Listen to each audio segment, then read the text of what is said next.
The cursor blinked like a heartbeat in the dim glow of the laptop screen. And Jack Harlan's world cracked open in that single, unforgiving moment. His fingers, rough from years fixing engines in the auto shop, hovered over the delete key. But the video, two young men tangled in a kiss that was all fire and fragility, held him captive. A mirror to ghosts he'd buried deeper than his wife's grave. Asher's room upstairs was silent. The boy out with friends who weren't really friends. And Jack wondered, with a gut punch of dread, if this was the son he'd raised or the stranger fate had smuggled in under his roof. He slammed the laptop shut, the sound echoing like a gunshot in the empty house on Elm Street, that sleepy artery of Willow Creek, Ohio, where secrets fermented like old wine in church basements. Jack's chest tightened, not just from the betrayal of pixels and flesh, but from the whisper of his own youth clawing back from 1978, a summer when he'd loved a boy named Tommy under the same relentless Midwest sun, only to choke it down for a life of straight lines and straight lies. Asher, his only son, the one who'd fixed cars beside him since he could walk, carrying tools like they were extensions of his soul. How had Jack missed the signs? The posters of indie bands with androgynous frontmen, the late nights scrolling on that damn machine, the way Asher's laugh faltered around girls at the county fair. Jack paced the linoleum kitchen, the clock ticking past 10 like a judge's gavel. He'd borrowed the laptop to check an email about parts for the '72 Chevy he'd been restoring in the Garagia project meant to bond father and son, not unravel them. One wrong folder click, and there it was, thumbnails of men, bodies lithe and unashamed, titles that twisted like knives, first-time confessions, midnight cravings. His stomach roiled, not from disgust, God. No, that poison had seeped out years ago, but from the terror of recognition. What if Asher felt that same suffocating weight? The one that had driven Jack to enlist in the army at 18, to marry Ellen at 22 because her smile promised normalcy, to father a child who now mirrored his unspoken shame. Upstairs, Asher slammed the front door harder than he meant to, the echo pulling Jack from his spiral. Dad, you still up? The voice was casual, laced with that easy confidence Asher wore like armor. But Jack heard the undercurrent through exhaustion of a double life. He met his son in the hallway, the laptop clutched under his arm like contraband, Asher's hazel eyes widening at the sight. 22 years old, fresh from his junior year at Ohio State, majoring in graphic design because he could pour his soul into pixels without words. Lean from running the trails by the Scioto River, hair perpetually tousled like he'd just rolled out of a dream. Asher was the spitting image of Jack at that age, same sharp jaw, same restless energy, except where Jack had armored himself in flannel and denial. Asher burned with a quiet fire that now threatened to consume them both. Dad, what's wrong? You look like you saw a ghost. Asher's words hung there, innocent as fog off the river. But Jack's grip tightened on the laptop. Sit down, son. We need to talk. The words came out gravelly, scraped from a throat dry as August dust. They settled at the scarred oak table where Ellen used to serve pot roast on Sundays, before cancer stole her 8 years back, leaving a void Jack filled with work and silence. Asher's face shifted wary, then resigned as Jack slid the laptop across. Screen dark but damning. You wanted my stuff. It wasn't a question, more an exhale of inevitability. Asher's fingers drummed the table, a rhythm Jack recognized from his own nervous tick under the hood of a car. Accident. Email about the Chevy. But I saw those files. Jack's voice cracked, and he hated it. Hated the vulnerability creeping in like weeds through cracked concrete. Asher, are you gay? The word dropped like a stone in still water. Ripples spreading across Asher's features, defiance flickering to hurt, then stealing back. Yeah, Dad. I am. Been trying to figure out how to tell you for months. Years. Maybe. The kitchen light buzzed overhead, casting harsh shadows that made Asher's eyes glint like shattered glass. Jack leaned back, the chair creaking under his weight. Memories flooding unbidden. Tommy's hand in his under the bleachers at Willow Creek High. The taste of stolen kisses behind the grain silo. The night they'd driven to Cleveland for a secret show at a dive bar where men loved men without apology. But dawn had come, and with it, Jack's father's belt. The church pastor's sermons on fire and brimstone. The draft notice that shipped him to Vietnam's jungles where survival meant forgetting. He'd come home a hero in ribbons, but hollow inside. Courting Ellen at the VFW dances because she smelled like home and forgiveness. Why didn't you say something? Jack's question was a whisper, laced with his own ghosts. Asher's laugh was bitter, short as a spark. Because this town's a minefield. Dad. Remember Uncle Ray? Kicked out at 16 for acting funny. Ended up in Cleveland. Never came back. And you? You've always talked about real men. About Mom like she was the only love that mattered. What was I supposed to do? Hand you a rainbow flag with my college application? The accusation landed like shrapnel, and Jack flinched. The old wounds reopening. He'd raised Asher on stories of grit and garage tinkering. Ellen's gentle hand guiding the softer edges. But never the full truth that Jack's heart had fractured long before her death. It's not that simple. Kid. Life. It chews you up if you let it show. Asher stood, chair scraping like nails on chalkboard, his voice rising with the tide of pent-up storms. Then tell me how it is. Dad. Because hiding it, it's killing me.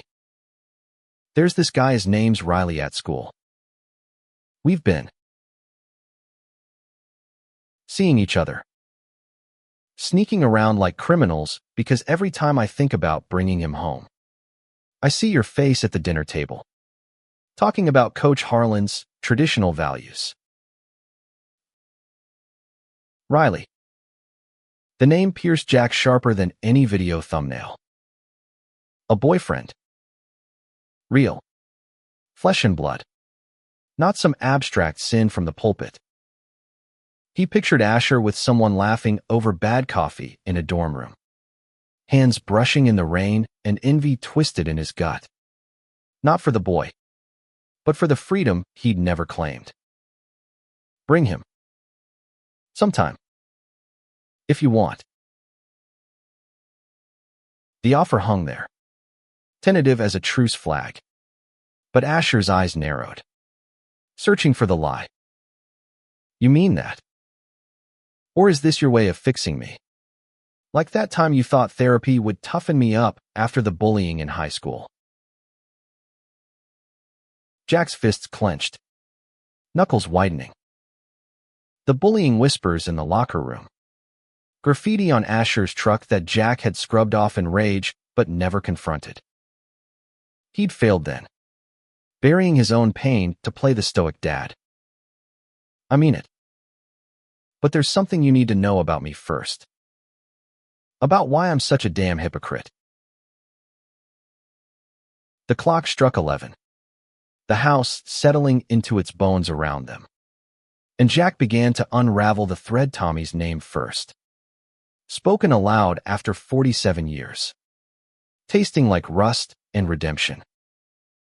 Asher sank back into his chair, the laptop forgotten between them, as the first cracks in their silence widened into chasms that might, just might, lead to light. As the words spilled from Jack's lips, Asher felt the floor shift beneath him, the kitchen transforming from a battlefield to a confessional under the hum of the fridge. Tommy Riley, blonde, cocky, with a laugh that could chase away thunderclouds, had been Jack's first everything, first crush in sophomore biology, first fumble in the back of a borrowed Ford on Lover's Lane, first heartbreak when Tommy's family moved to Pittsburgh after graduation, severing the tie with a letter Jack burned rather than read. "We were kids," Jack said, voice rough as sandpaper. But it was real. Felt like the world was ours until it wasn't. Army took me away. And when I came back, I chose the path everyone expected. Married your mom because she deserved a good man. And I tried to be that. But pieces of me stayed buried with him. Asher's throat tightened, the revelation hitting like a rogue wave. All those years, he'd imagined his dad as the unbreakable Oak Vietnam vet, widower who rebuilt engines and lives with equal grit. The man who'd taught him to change oil at 12 and mourned Ellen with quiet dignity at her funeral. But this humanized Jack in a way that both terrified and tethered him. "You never said." "Not once." "I thought." "God. Dad. I thought I was alone in this house." "You weren't," Jack murmured, reaching across the table, his hand hovering before settling on Asher's forearm, a touch foreign yet fierce. But silence is a habit. Easier than the fight. The night deepened, Willow Creek's streetlights flickering like distant stars through the window, and Asher found himself pouring out his own damned river. Riley met in an art history lecture, with ink-stained fingers and a smile that quoted Whitman like scripture. They'd started as study buddies, debating Caravaggio's shadows over cheap ramen, until one rain-soaked evening in the campus library, a shared umbrella led to a kiss that tasted of possibility. But fear shadowed every touch. Riley's ex had outed him to his frat house, forcing a transfer from Ohio State to a community college across town. And Asher dreaded the same echo in Willow Creek, where the annual Pride float was still met with jeers from pickup trucks. "Dad, it's not just the town. It's me feeling like I'm apologizing for breathing the same air as you." Asher's voice broke, tears pricking unbidden, and Jack pulled him into a hug that smelled of motor oil and old wool. The first real embrace since Asher was 10. They talked until dawn streaked the sky pink, the laptop a silent sentinel on the table. By morning, exhaustion claimed them, but a fragile bridge had formed, tentative, swaying. But there, Asher crashed in his childhood bed, dreams tangled with Riley's face and Tommy's ghost, while Jack retreated to the garage, firing up the Chevy's engine not to drown out thoughts, but to rev toward something new. Weeks blurred into a tense autumn, leaves carpeting Elm Street in crimson warnings. Asher returned to Columbus, the 2-hour drive, a gauntlet of podcasts on queer history to steel his nerves. Riley noticed the change immediately, the way Asher's texts carried less hesitation, his kisses more urgent. "What's got you glowing, Harlan?" Riley teased one night, sprawled on Asher's narrow dorm bed, fingers tracing constellations on his chest. Asher hesitated. The truth a live wire. Talk to my dad. About us. About me. The words tumbled out, laced with Jack's story, and Riley's eyes widened, then softened with an empathy that made Asher's heart ache. That's huge. Ash.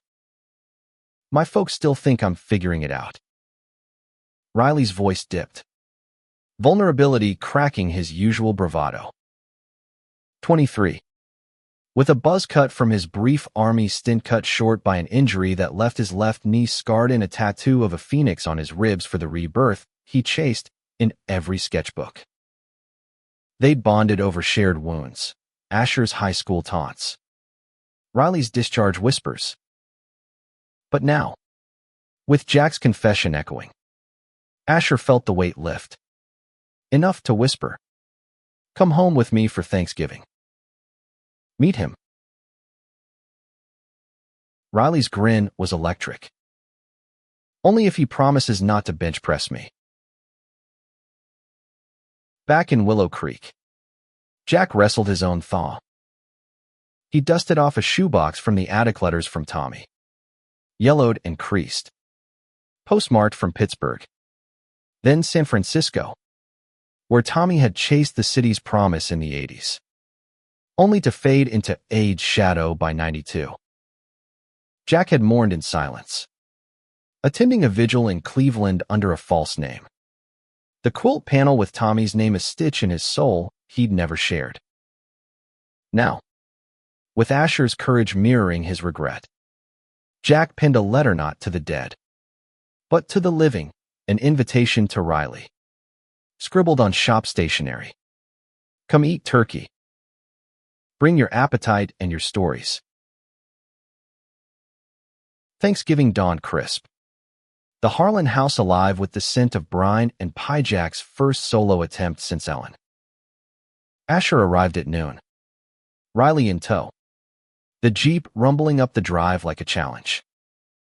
Riley stepped out, tall and wiry in a flannel that matched Jack's, offering a firm handshake that Jack returned with a nod, eyes appraising but kind.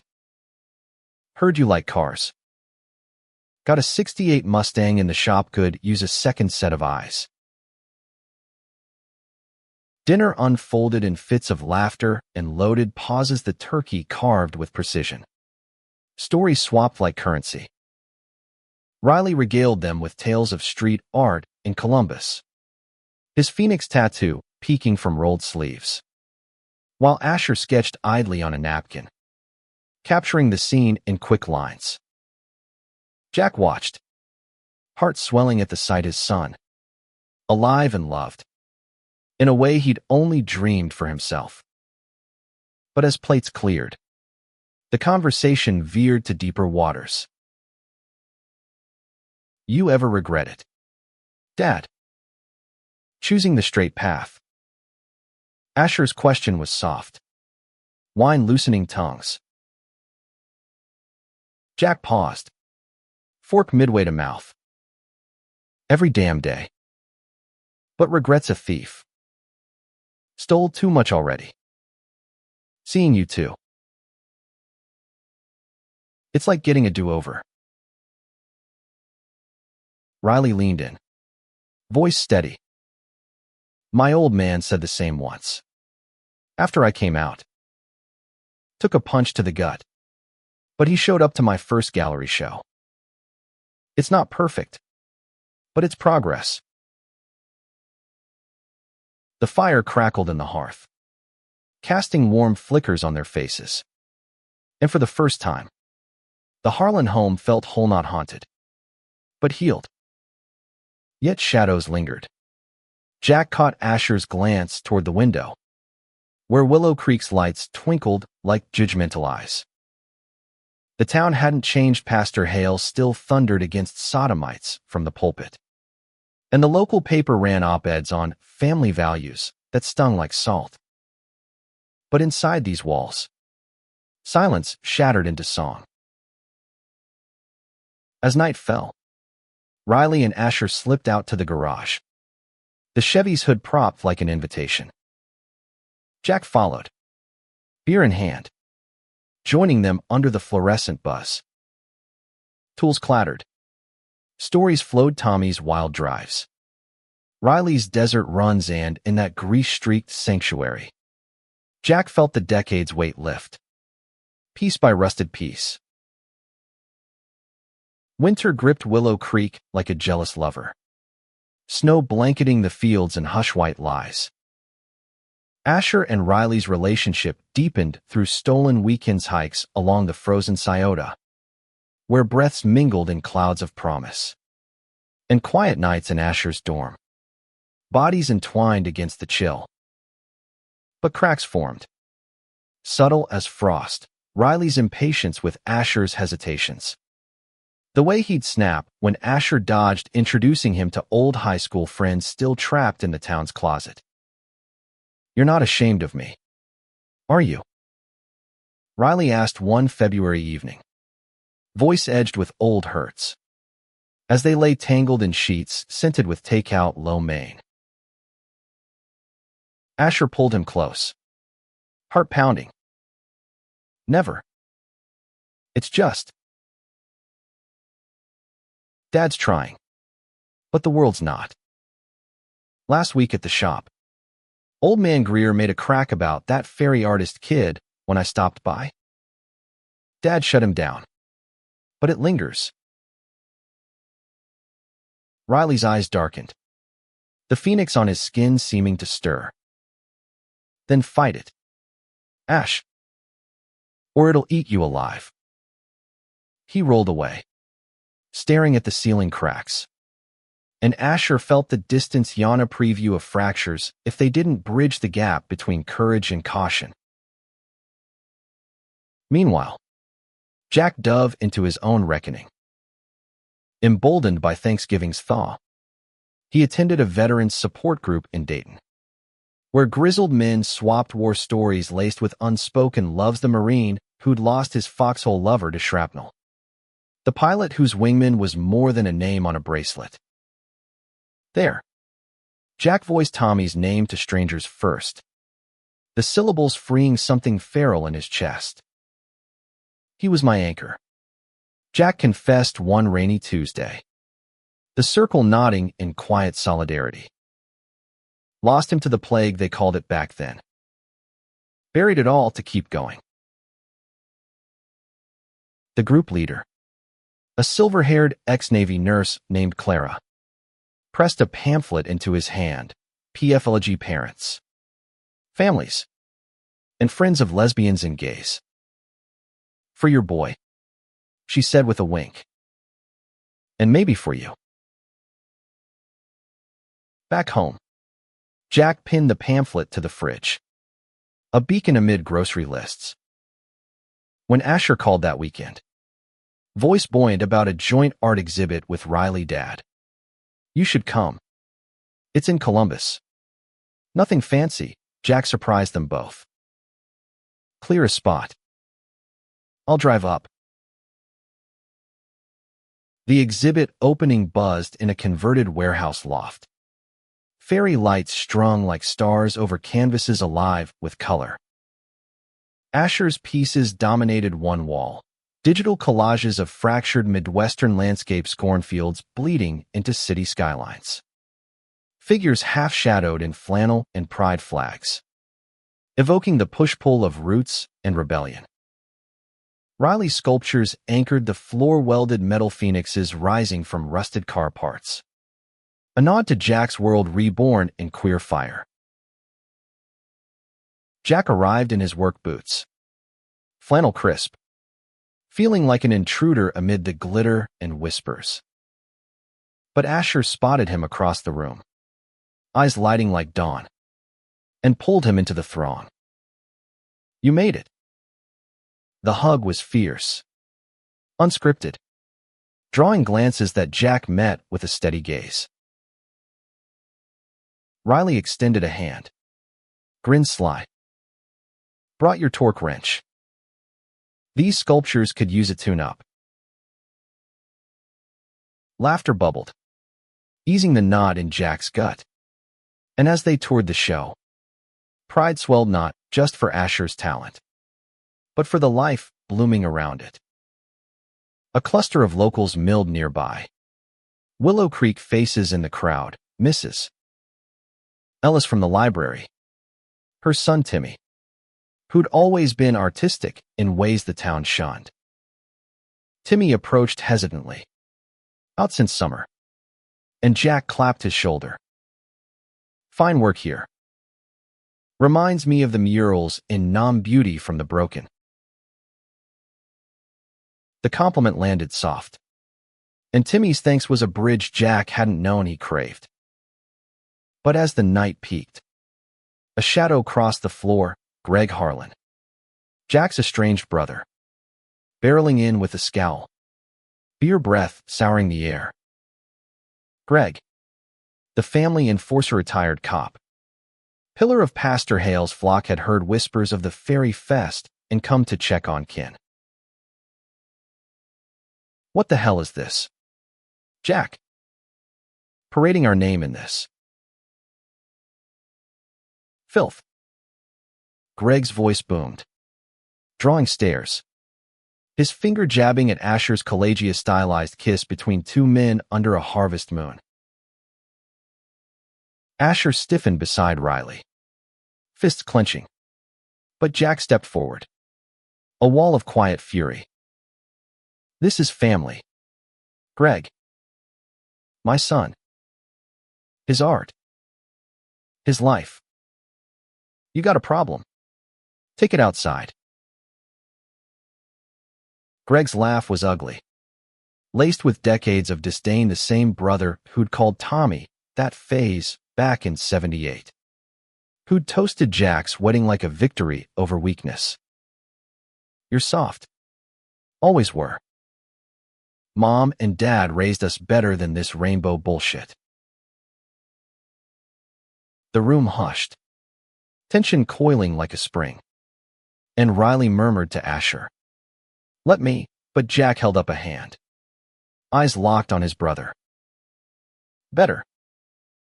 You mean like burying who we are? I loved a man once. Greg.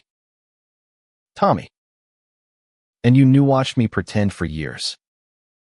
This ain't bullshit. It's truth. And if you can't stand it, doors that way. Greg reeled as if slapped, face purpling, the admission rippling through the crowd like aftershocks. Whispers followed shock. Solidarity, but Jack stood firm, Asher's hand finding his in the fray. Greg stormed out, door slamming like a full stop, and the exhibit exhaled, applause breaking tentative for Asher's piece. In the aftermath, as confetti swirled from a popped bottle, Jack pulled Asher aside. Proud of you, kid. More than engines or exhibits. Asher's eyes shimmered. You too, Dad. For saying his name. Riley joined, arm around Asher's waist. The trio a defiant tableau. But outside, snow swirled thicker, a reminder that battles lingered beyond these walls. Spring thawed Willow Creek's edges, dogwoods blooming pink against the gray. But tensions simmered beneath. Greg's departure ignited town talk gossip, vines twisting from the diner to the auto shop, where customers eyed Jack with new wariness. Heard about your brother, murmured a regular, pumping gas with sidelong glances. Family drama. Jack wiped his hands on a rag, meeting the gaze square. Family truth. Past the premium. The deflection held, but isolation crept in. Sunday barbecues skipped, church pews emptier. Asher felt the ripple back in Columbus, Riley's mood darkening with each call. Your uncle's stirring shit. Saw him at the hardware store, glaring like I stole his soul. Riley's exhibits had landed a gallery spot in Cincinnati.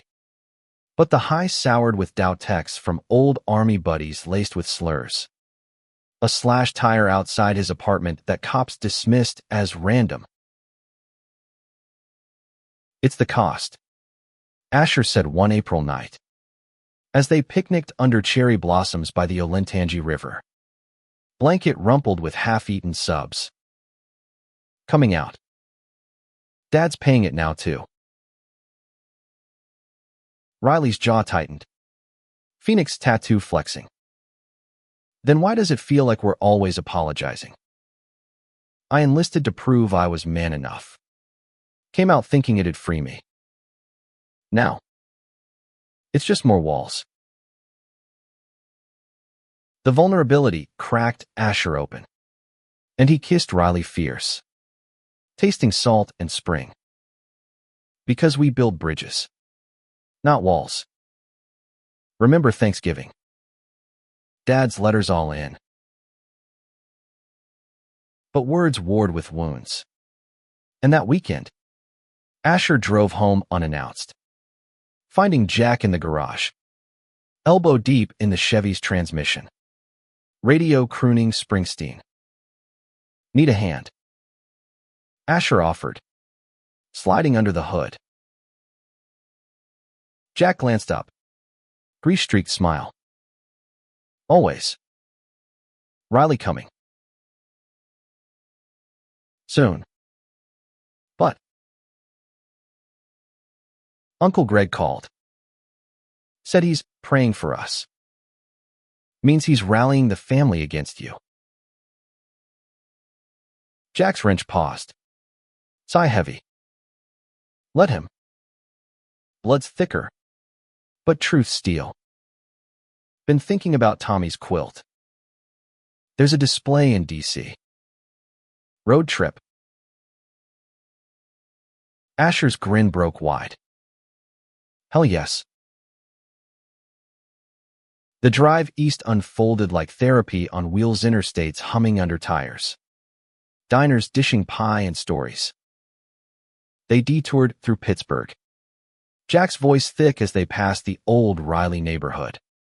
Ghosts lingering in corner stores.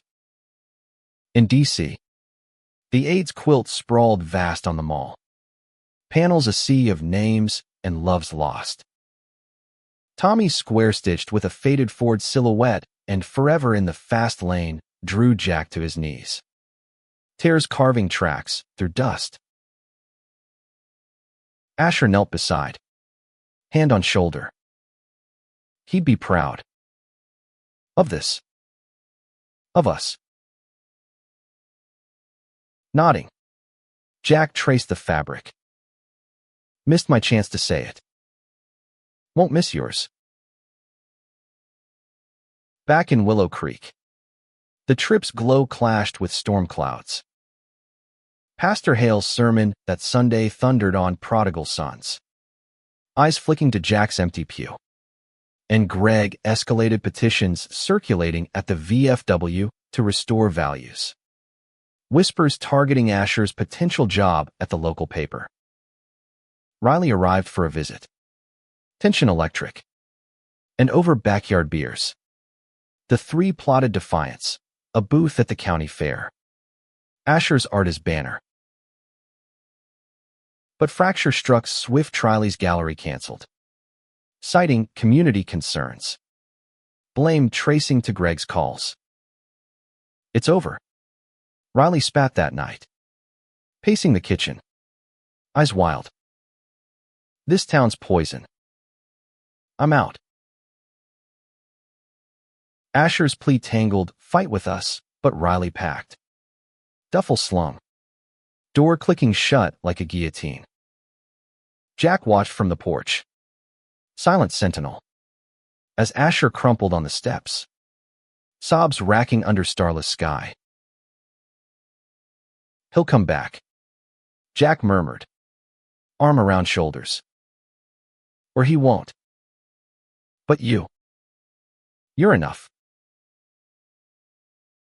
Dawn broke gray. Asher adrift. But Jack's resolve hardened. He confronted Greg at the diner. Coffee steaming between glares. Enough. Brother. Your hate's killing us all. Greg sneered. Saving souls. Destroying family. Jack slid a photo across Thanksgiving. The three smiling. Choose. Greg's hand trembled, then pushed it back. Wrong side. Jack. The rift widened. But seeds sprouted elsewhere. Timmy Ellis organizing a quiet meetup. Flag flyers under wipers. Jack's shop flying a subtle rainbow decal on the window. Summer scorched in. Fairgrounds alive with Ferris wheels and fried dough. Asher's booth a riot of color amid quilts and tractors. Crowds milled wary. Then curious kids tracing Phoenix lines. Mrs. Ellis buying a print. Greg loomed at the edge. Faced thunder. But Pastor Hale approached tentative. Pamphlet in hand. Heard about D.C. Brave. Asher nodded. Heart hammering. Truth is. Riley's text pinged mid-afternoon. Saw the pics. Damn. Ash. On my way. The reunion under cotton candy skies was raw apologies whispered amid hay bales. Kisses stolen behind the midway. Jack watched from afar. Tommy's quilt memory a talisman. As father and son forged ahead. Silence shattered into symphony. Yet climax brewed in autumn's harvest moon. Greg's petition peaking at town hall. A vote on family education veiled as censorship. Jack testified first. Voice steady. I lost a love to silence once. Won't lose my son to it. Asher followed. Riley's hand in his. Art as evidence collages projecting on screen. Stories woven in light. The hall split cheers. Applause but votes tipped narrow. Progress. Greg stormed out. But later. A knock at midnight. Brother on porch. Eyes hollow. Saw the quilt pick you left. Tommy. I knew. Sorry, don't fix it. But it start. Embrace awkward. Tear streaked. The Harlan blood mended in fracture's wake. Winter returned gentle. Willow Creek dusted white. Asher and Riley engaged under mistletoeing simple. Forged from shop scraps. Jack walked Asher down an aisle of evergreens.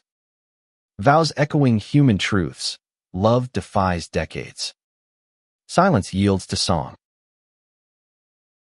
In the end, the laptop gathered dust. Video's mere footnote to lives reclaimed father and son. Hands clasped across generations. Driving into dawn unbroken.